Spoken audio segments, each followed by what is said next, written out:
They tied a 19-year-old to the auction post, and nobody so much as flinched. Not her father, not the sheriff, not the same neighbors who'd waved to her every Sunday for years. Emma Callahan, hair the color of Red Canyon dust, skin toughened by sun, and a pride that held when her blouse did not, stood there anyway. Her crime? Telling no to a man old enough to be her father and rich enough to claim half of Dry River. 2 horses, 10 acres, and a handshake. That was the trade her father wanted. Emma wanted something else. Her own life. In Dry River, New Mexico, a woman's no came with a bill. The price was 7 lashes, 1 for each day she made her daddy wait. They called it honor.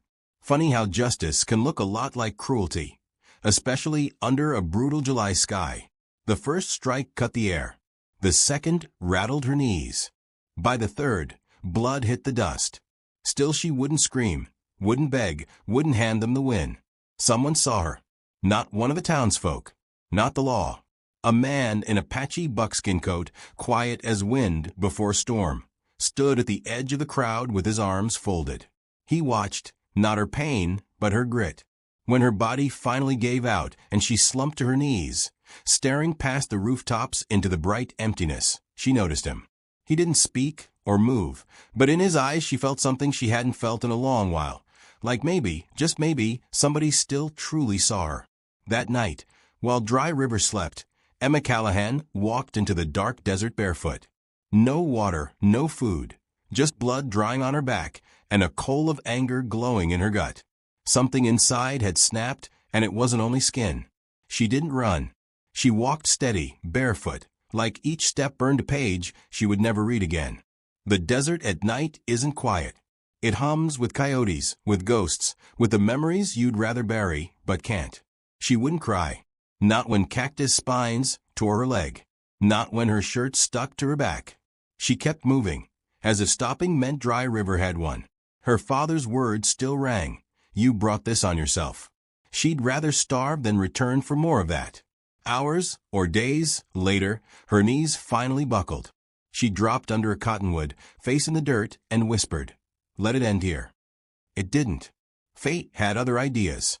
She woke to the smell of smoke and soup, and to him, the man from a square, sitting by a small fire like he'd been waiting. Same buckskin coat. Same unreadable gaze. He didn't ask her name and didn't offer his. He handed her a metal cup. She drank. It was hot and bitter, but it was the first thing in a long time that didn't taste like regret. "You're lucky I found you," he said at last. Emma shook her head. "I wasn't looking to be found." He looked up. "Didn't think you were." After that, there wasn't much talk. Didn't need to be. When she lay back down and he tossed his coat over her shoulders, she felt something that scared her more than the pain. Safe. Safety was a feeling she'd forgotten existed. For a while, silence came like medicine, the kind that lets bruises fade. 3 days passed. No fresh wounds. No new scars. The man, Nathan, as she'd learned, showed her how to boil wild roots, set snares for squirrels, and read a snake's path by the twitch of grass. It almost felt normal. Almost. Then came the boots. Not many, 3 sets, but enough. They arrived after dark, no horses, no torches, just the stomp of confidence. Emma was alone. Nathan had gone to check traps. She stirred a pot of bitterleaf soup and heard it. A sharp twig snap. Instinct said run. Pride said stay. She gripped the small knife Nathan had given her and waited. The first man stepped into the firelight, hat pulled low. "Red Der girl," he said, grinning. "Monroe wants his prize back." The second man lunged, grabbing her wrist. Emma didn't scream. She slashed a blade across his thigh, and he folded like a sack of grain. The third had more sense. He hit her from behind and drove her into the dirt. Her back flared. Her chest burned. But her hand still held the knife. Then a blur. Nathan burst from the dark, like smoke with fists. He didn't argue, didn't warn. He cracked a jaw, wrenched a wrist, swung a branch like it owed him money. Emma kicked free, blood on her knuckles and dust in her mouth. The third man ran. Nathan didn't chase. He looked at her, she looked at him. No words, only firelight and agreement. They'll come again, she whispered. They'll come harder. I'll be ready, she said to herself, and meant it. She didn't speak much the next days. Didn't need to. Each morning she got up earlier. Each night she settled later, and in between she worked till she bled. Nathan didn't teach with big speeches.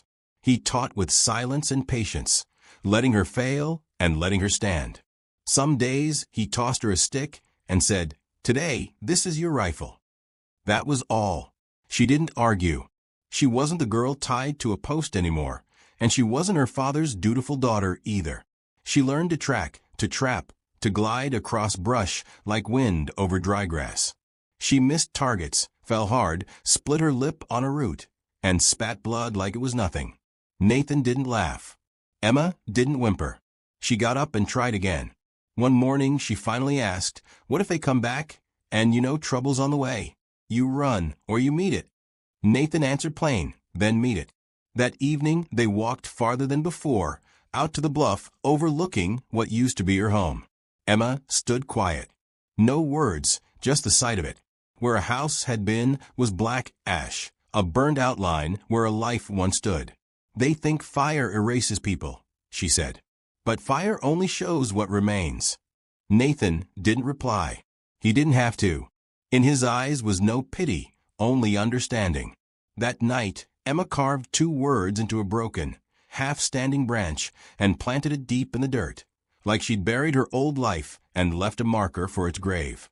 They showed at dawn, not with shouts, not with warnings, just the dry crunch of footsteps through brush. 3 of them, hired by Monroe, paid to finish what the whip had started. They figured they'd find the same girl as before, weak, frightened, broken. They did not. What stepped into the clearing wasn't the Emma Callahan they imagined. She didn't flinch when the first man moved in. She didn't cry out when the second drew steel. She barely blinked. The trap she'd set snapped like a rattler and clamped the first one by the leg. The second rushed. She ducked, rolled through dust, and slammed an elbow into his gut. The third never made it close. Nathan was already behind him, knife steady and eyes colder than morning air. This wasn't chaos. It was calm. It was the kind you earn. When it ended, Emma stood tall, chest heaving, knuckles raw, but steady. She looked at the men groaning in the dirt and no longer saw threats. She saw fear etched on the faces of those who thought they owned her. Nathan stepped beside her and gave one simple nod. "They won't come back," he said. "They might," she answered. And for the first time, she hoped they would. Emma didn't march home to Dry River for revenge. She went to show them she was still here. She walked straight down the center of town, head high, scars uncovered, boots thudding like distant thunder. People stopped. They whispered. They looked away. She set a small bundle of herbs on the porch of the sick schoolteacher who once pretended not to see. She dropped fresh rabbit at the widow's stoop, the one who turned her face during the whipping. Not to ask forgiveness. To show she needed none. Survival is loud. Healing is quiet. Sometimes the best answer is being better. The sheriff saw her and didn't speak, only tipped his hat with shaking hands. Emma never even glanced at Monroe's place. She didn't have to. He'd hear. She wasn't a girl anymore. She was a storm that had learned how to walk.